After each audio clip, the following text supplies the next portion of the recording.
Idol, pag nag-calorie deficit ako, nag-workout, tapos pumayat na ako, magka-cardio na lang ako, mawala ba yung muscle?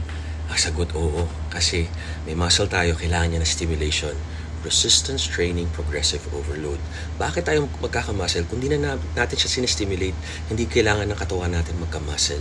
Nagkaka-muscle lang tayo, sinestimulate natin. Tapos kumakain tayo ng protein which builds and repairs. Kung panay cardio lang tayo, mag-burn tayo ng fat at papayat tayo ng papayat. Magiging lean. Ngayon, kung lean ka with loose skin o lean ka na may skinny fat ang tawag nila, nasa sayo na yan. Nasa calorie deficit, calorie maintenance, calorie surplus. Ang pinaka-una nawawala pag lumagpas ng 35 ay flexibility at muscle. So, yun ang alagaan natin. Muscles and flexibility. Muscles, working out, resistance training, progressive overload. Flexibility, stretching. Bigyan natin ng oras yan. Mahalaga yan. And para pumayat, calorie deficit. Para mag-gain na weight, calorie surplus ko rin sa protein. Tama kayo, mali ako na siya, doctor. Do what works for you. Happy, healthy, guys.